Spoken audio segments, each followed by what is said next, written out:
Good evening. Thanks for always staying with Lagos Television. You're watching Sound Health. I am Olasumbo Modupe.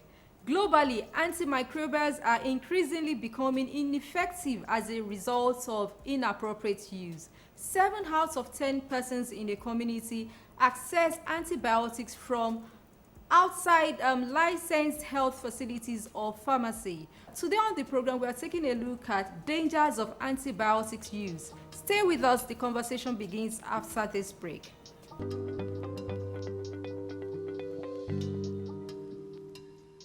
Antimicrobial resistance, or AMR, is one of the most serious threats to global health.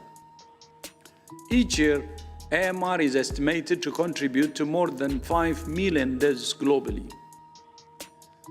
Antimicrobials are the backbone of modern medicine, but their misuse and overuse in humans, animals, and plants is driving the emergence and spread of resistance. This means that infections we could once treat may instead lead to severe illness or death. Responding to the threat of AMR is not just a problem for those of us who work in human health.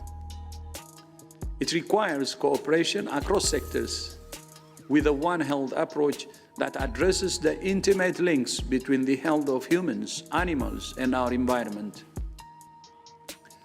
World Antimicrobial Awareness Week draws attention to this complex global health problem and how we can bring it under control. By practicing responsible use of antimicrobials for humans and animals, by strengthening infection prevention and control in health facilities and farms, by using safer food and agricultural production techniques, and by ensuring access to clean water, sanitation and hygiene and vaccines, so antimicrobials are not needed in the first place.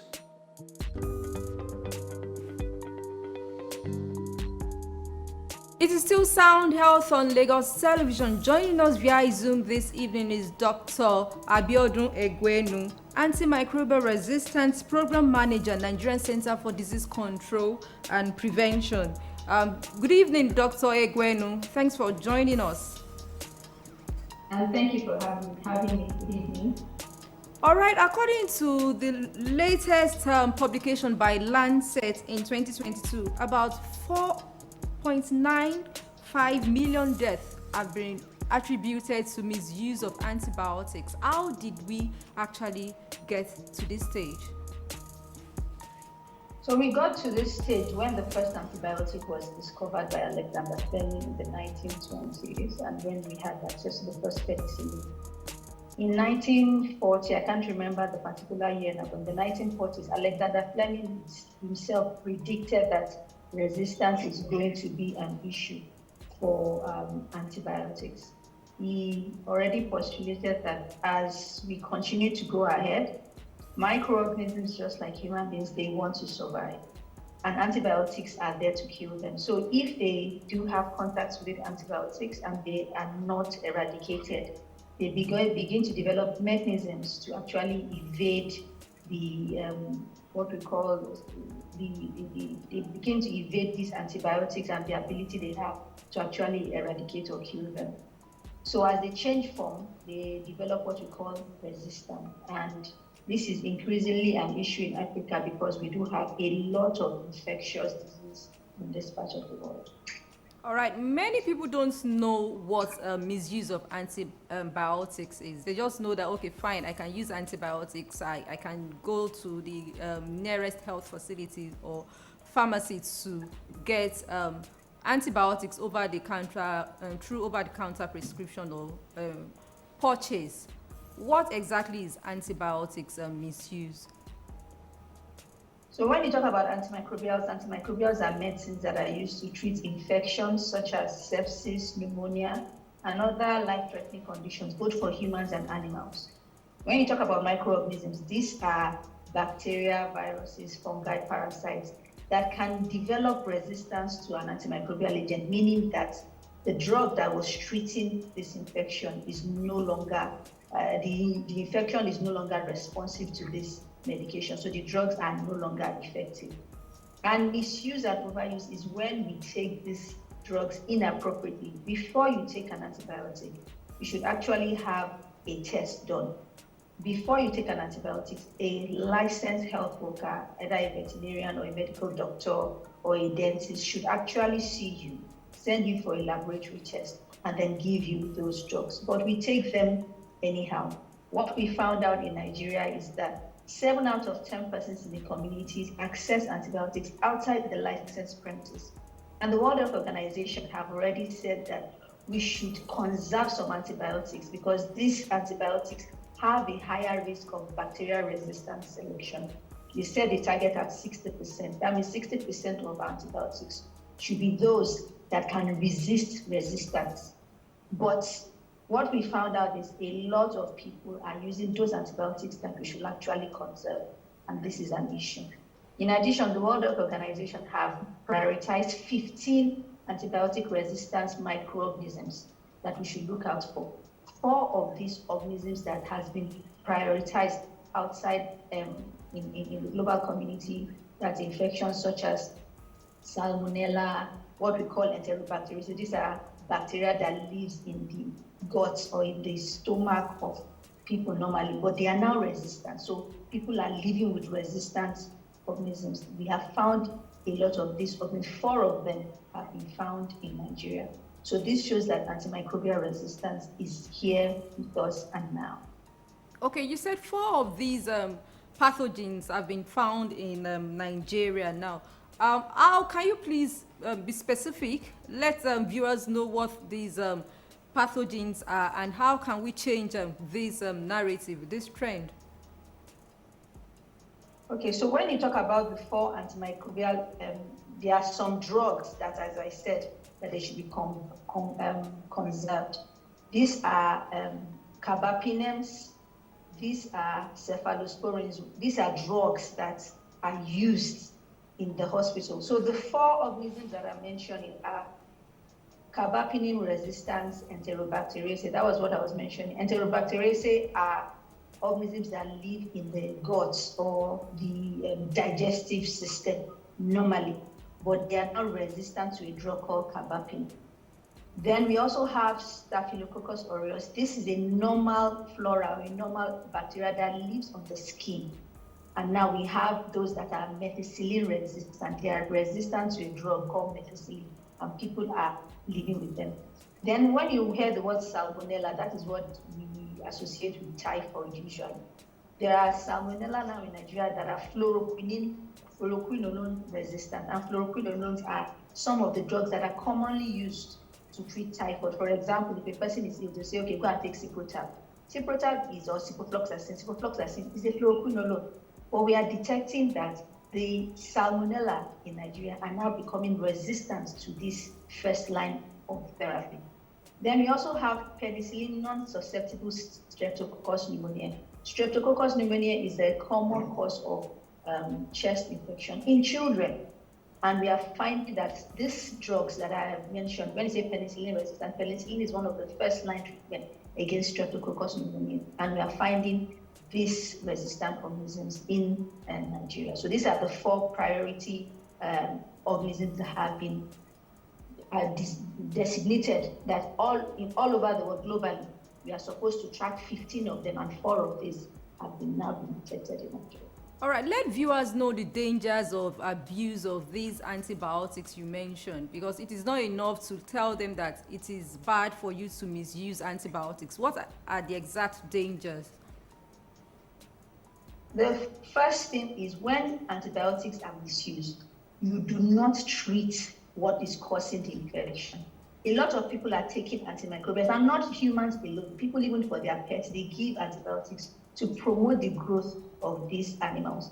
The first thing is when antibiotics are misused, you might not need an antibiotic. So if you don't need an antibiotic, for example, you have a common cold or flu will go by itself. When you use an antibiotic, you are misusing it and you are wasting money. Now, when the person also has resistant infections, when the person, when you have, for example, I have a flu, I don't need an antibiotic, I take it. and the organisms that are living normally in my body, because everybody has what we call normal flora, normal microorganisms the body lives with. This is supposed to keep you healthy. Now, when I take antibiotics and I do not take them the correct way, this normal flora can now develop resistance, and they now are resistant, but I can manage them maybe because my health is good, I'm able to expel them. Once I expel it into the environment and another person picks it up, because also in Nigeria we have poor infection prevention and control, either through food or through touching the stool or even coughing. Another person gets this infection. That person can now come down with resistant infection, and that is where you say the person has an antimicrobial resistant infection. Because the person has an antimicrobial resistant infection, the person can stay longer in the hospital. The person might need more powerful antibiotics that are difficult to get and expensive to treat. People also, that means that person, if the person stays longer in the hospital, the person is not able to work, the person is spending income on healthcare rather than other things. And even the person can die from resistant infections. From the Lancet paper, it's been found out that West Africa especially is a super region for deaths from antimicrobial resistance and infections. So this is a big problem. It affects not only the person that is misusing the antibiotics, it also affects people around. And the group that is most commonly affected by this are children, because children, their immunity is just developing, they are more susceptible to infections, they interact more with the environment. So when we do this, we are not only putting ourselves at risk, we are also putting the children at risk.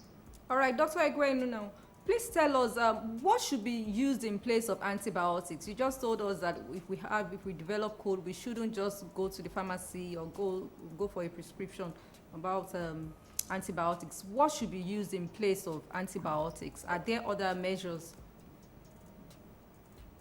Yeah, so antibiotics actually are very important and they should be used. The only thing is the use needs to be guided. So to ensure that we prevent antimicrobial resistance, you need to go to a laboratory to conduct a test.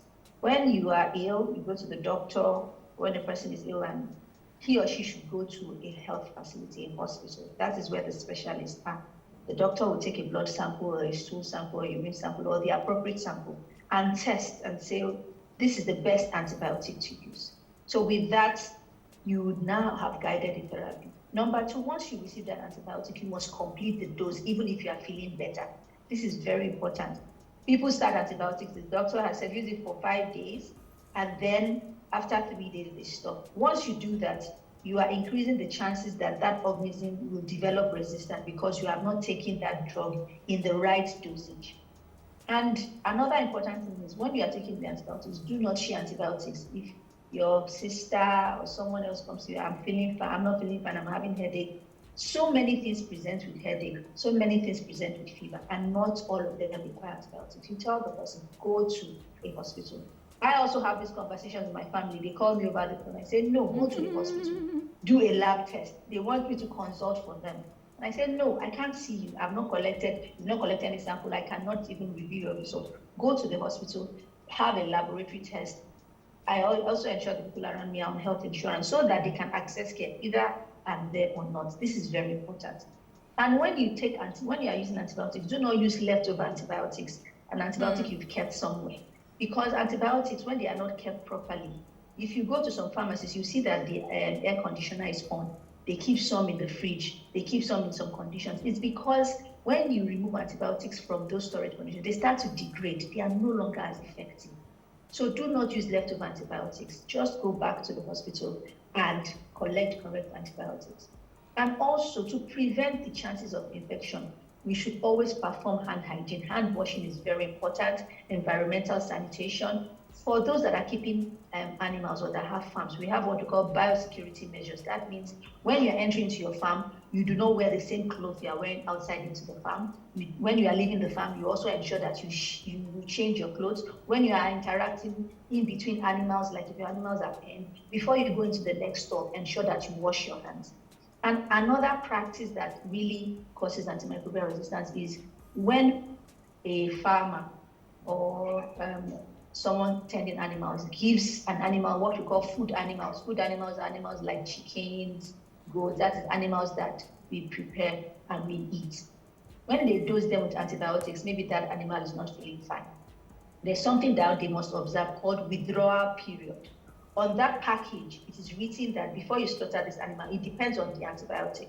So it says don't slaughter the animal after 7 days, 14 days, or 21 days.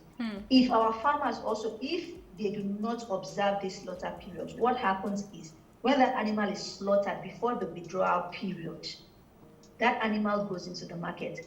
The residues of that antibiotic is still in that animal, because for you to metabolize or break antibiotics that you are taking into particles that will not be harmful, you need a living organism. Once the animal is slaughtered before that withdrawal period, the residues will persist. Cooking cannot remove those residues. So what happens is another human being now picks it, eats that animal, and is taking that antibiotic in small doses. This is also an issue. And this is just to our farmers that once you give an antibiotic to an animal, you must observe the withdrawal period before it is slaughtered. And environmental sanitation is very key, and vaccination. Some of these bacteria that are becoming resistant, we already have vaccination for them, even in Nigeria. They are part of the routine immunization package for children. We should encourage our family, we should take our children for vaccination. And as adults, if there are specific vaccines that we need to take, please do not hesitate to take them. All right, from your response now, it's like a chain reaction. It affects everybody. It's like a cycle from the family to the farm and to the market. Exactly. Okay, so let's look at challenges faced by health practitioners, implementation of policies, and the role of raising awareness to check antimicrobial awareness. Yeah, so even when we had our situation analysis, there were several problems that we noted, one of which is the healthcare services that we have. There's some inefficiency there. And for people to access healthcare properly, health insurance is very important. There's also issue of rapid diagnostics, because for you to check if an antibiotic actually has developed, if an organism has developed resistance to a particular antibiotic, the result takes some time. So if there is no rapid test, it is difficult for some patients to go back to the health facility. We also have issues with the way our health facilities are situated in country. The rural areas have fewer health facilities. They have fewer trained people. They have fewer labs, which is also an issue. And I also mentioned before, infection prevention and control is very poor in Nigeria. People openly defecate. You see people urinating. You see trash. And all these are things that make us come in contact with infections and increase our chances of having a resistant infection. Then the other issue we have is the regulatory frameworks to ensure that only people that need antibiotics access them. Anyone can walk into a pharmacy to actually pick any antibiotic that he or she can afford. And it also worsens misuse.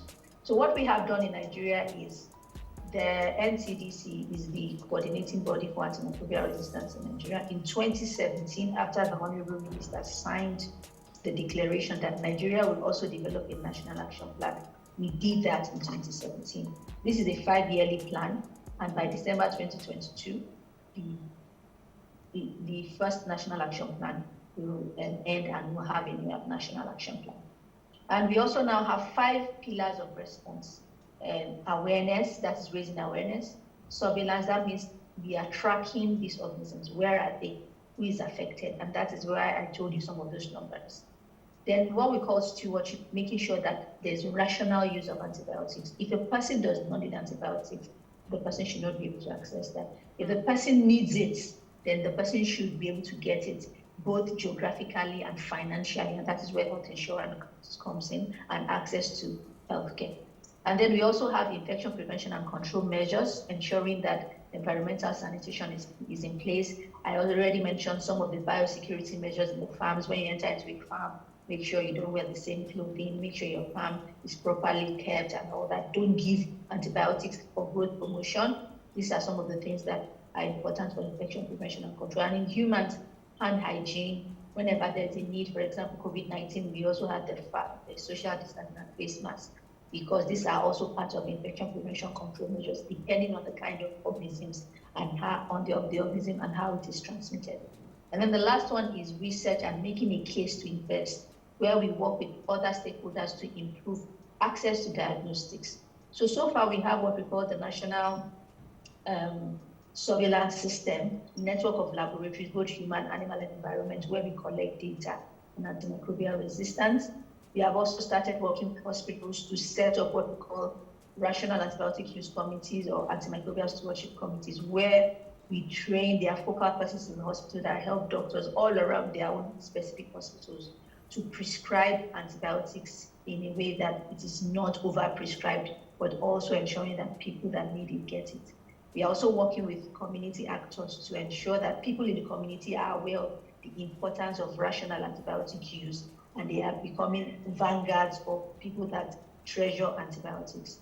We also have several guidelines that help to support doctors to target treatment, the standard treatment guidelines, the essential medicine list, so that we know what we have there. One of the things that we are working harder on is the regulation part, and that is with NAFDAC. So NAFDAC is also part of this technical working group, and I know they're already having meetings and discussions, frameworks around how to ensure that antibiotics are accessed as they should be, safely and in a way that is efficient for all that need them. So these are some of the things that we have been doing in Nigeria, and we have also strengthened human capacity to actually detect these microorganisms in each geopolitical zone. There are designated laboratories where people are trained to actually detect these organisms and to also support other hospitals within that area to improve national antibiotic use. Handle antibiotics with care, embrace hand hygiene, and make sure you report symptoms early to the nearest health facility. Dr. Abiodun Egwuenu, antimicrobial resistance. Dr. Abiodun Egwuenu, antimicrobial resistance Program Manager, Nigerian Center for Disease Control and Prevention. Thank you so much for your expertise this evening. We really appreciate you. Thank you. Thank you very much. All right, I have been speaking with Dr. Abiodun Egwuenu, antimicrobial resistance Program Manager, Nigerian Center for Disease Control and Prevention, on the dangers of misusing antibiotics. Sound Health continues with trending health report from around the world. Please stay tuned.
It is still Sound Health on Lagos Television. More to come in a moment.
It is still Sound Health on Lagos Television. This is where we say thank you on today's episode of Sound Health. Remember, this antimicrobial resistance week, it's all about awareness. It's all about increasing awareness on the misuse of antibiotics. The dangers of misuse of antibiotics is real, and it affects both the family and the economy. Ensure you embrace hand hygiene. Ensure you report symptoms early enough to the nearest health practitioner. For comments and inquiries, please send SMS to 0035826603 or follow us on social media at Health TV Social, #Sound Health. A sound health is a sound mind. Make healthy living your choice.